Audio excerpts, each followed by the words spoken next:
दोस्तों, सैनिकों के शौर्य से आज कौन वाकिफ नहीं है। चाहे इतिहास के पन्ने पलट लीजिए या अपने आसपास देश दुनिया से आ रही खबरों को देखिए, किसी भी देश की आन बान शान की सबसे मजबूत कड़ी होती है उस देश का सैनिक। भारत देश विविधताओं से भरा हुआ उज्जवल भविष्य की तरफ बढ़ता हुआ एक संपन्न राष्ट्र बन रहा है और इसका काफी हद तक श्रेय जाता है सीमा पर डटे हुए जवानों को, जिनके सामने ठंडी, गर्मी, धूप, बरसात, तूफान सभी नतमस्तक हैं। दोस्तों, ये कहानी हमें अपने देश, अपने राष्ट्र के प्रति प्रेम और समर्पण की भावना जगाए रखने के लिए प्रेरित करती है। इसीलिए आज एक ऐसे ही भारत के वीर सैनिक की शौर्य गाथा आपके सामने रखना चाहता हूं, जिसकी वीरता ने दुश्मन देश को भी हमारे देश के पराक्रम के आगे झुकने पर मजबूर कर दिया। उस जाबाज सिपाही का नाम था वीर जसवंत सिंह रावत। जिला गढ़वाल, ब्लॉक बिरोखल, गांव बदायूं के निवासी गुमान सिंह और मां लीला देवी का घर 19 अगस्त 1941 को एक बच्चे की किलकारी से गूंज उठा, जब मिट्टी के लाल जसवंत सिंह रावत जी पैदा हुए थे। देखो लीला, हमारा बेटा कितना प्यारा और तेजमय है। जैसे गांव में रहकर मैं इस मिट्टी से अन्न उगा रहा हूं, उसी तरह हमारा बेटा भी इस मिट्टी की रक्षा करेगा। पिता गुमान सिंह जी का सपना था कि जिन पहाड़ों की गोद में उनका इस गांव और देश का अस्तित्व बना रहा, उस धरती की आन के लिए ही उनका बेटा जिएगा। ऐसे हिम्मत और देशभक्ति के माहौल में बड़े हुए थे जसवंत सिंह जी। शुरुआती पढ़ाई के बाद पिताजी ने उन्हें आर्मी की ट्रेनिंग करवाई और उनकी पोस्टिंग गढ़वाल राइफल में गनमैन के पद पर हुई। उस समय चाइना के साथ भारत का युद्ध जारी था। अपने हमले के तीसरे चरण में अरुणाचल प्रदेश के तवांग नाम के स्थान से चीनी सैनिक बुद्ध की मूर्ति काट कर ले गए और अरुणाचल प्रदेश पर कब्जा जमाने के उद्देश्य से अपना चौथा हमला भी कर दिया। उस समय वहां पर तैनात सैनिकों की संख्या बहुत कम थी। इसी वजह से जब हालात काबू से बाहर हो गए, तब गढ़वाल राइफल की 4th बटालियन को वहां भेजा गया और इसी बटालियन के वीर साहसी जवान थे जसवंत सिंह रावत। उस वक्त के रक्षा मंत्री वीके मेनन की खराब देखरेख की वजह से सेना में ना तो लड़ाके थे, ना ही हथियार और ना ही कोई ठोस रणनीति।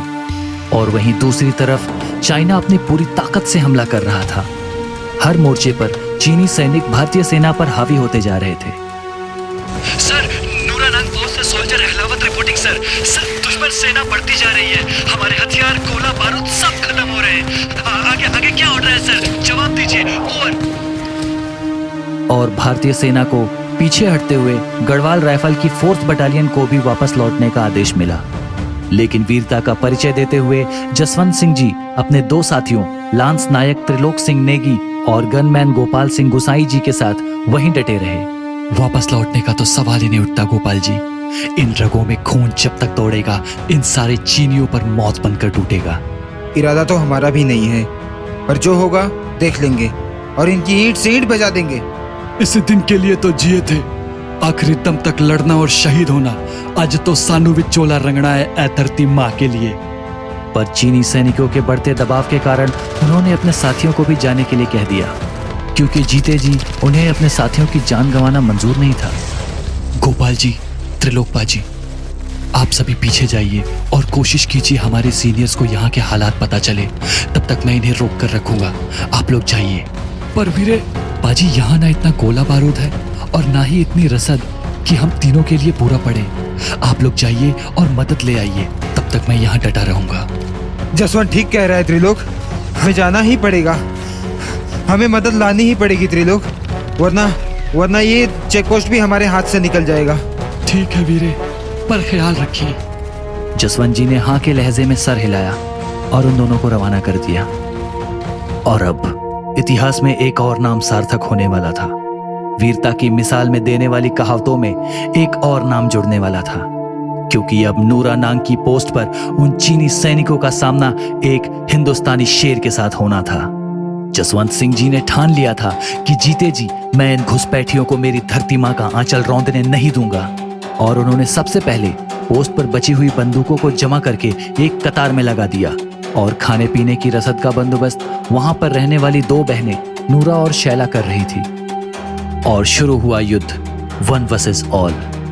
ये लड़ाई ऐसी थी कि दुश्मन के जहन में हिंदी पराक्रम के झंडे गड़ गए। सारे हथियार कतारों में लगे थे और जसवंत जी एक एक कर सारे हथियार चलाते और रीलोड करते। शरीर में चीते सी फुर्ती, तेज दिमाग, नजरें इतनी तेज कि दुश्मन की हर चाल को पहले से ही देखकर समझ जाते।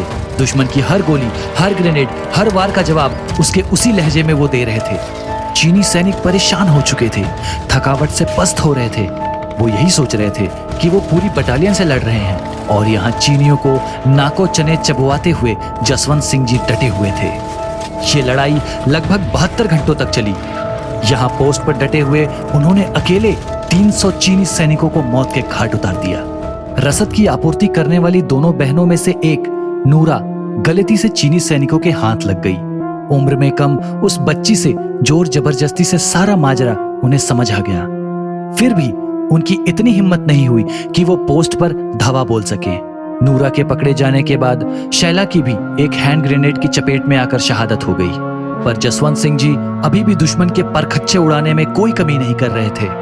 चीनियों को उनकी हर गोली का जवाब अपने लोगों की जान गंवाकर मिल रहा था। इसी तरह आज तीसरा दिन था। रसद नहीं थी, पानी पीने के लिए गला सूखा जा रहा था, कमजोरी और थकावट से शरीर अकड़ा जा रहा था, पर जज्बा अपने चरम पर था। पहले रसद और अब हथियार दोनों खत्म हो चुके हैं। तो क्या अब मेरे जाने का वक्त आ गया है? अगर दुश्मन ने मारा तो ये उनकी जीत होगी, और अगर मैंने खुद मौत को गले लगाया तो शर्म से उनकी हार। ऐसा सोचते हुए एक जोरदार आवाज में नारा लगाया, भारत माता की जय, और पिस्टल अपने सर पर रखकर गोली चला दी। सारा वातावरण वीरतामय हो चुका था। ठंडी ठंडी कोमल हवाएं उनके चेहरे को छूती हुई खुद को भाग्यशाली समझ रही थी। अचानक गोलीबारी बंद होने से चीनी सैनिक भी दंग रह गए थे, पर इतने पर भी किसी में आगे बढ़कर देखने की हिम्मत नहीं थी। लगभग 6 घंटे के बाद एक दस्ता आगे बढ़ा और उन्होंने देखा कि यहाँ तो सिर्फ एक ही सिपाही है। तो क्या इतने दिनों से ये अकेला हमारी बैंड बजाए बैठा था? ये सोचकर चीनी सैनिकों में क्रोध और शर्म भर गई। अपना गुस्सा निकालने के लिए वो जसवंत सिंह जी का शीश काट कर ले गए।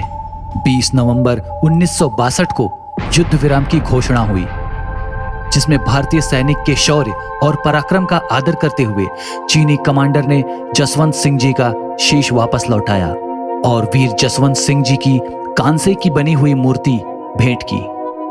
आज उनके इस अतुलनीय बलिदान के इतने वर्षों के बाद भी उनके पराक्रम की गाथा सुनाते हुए वो सारी घटना आंखों के आगे आ जाती है।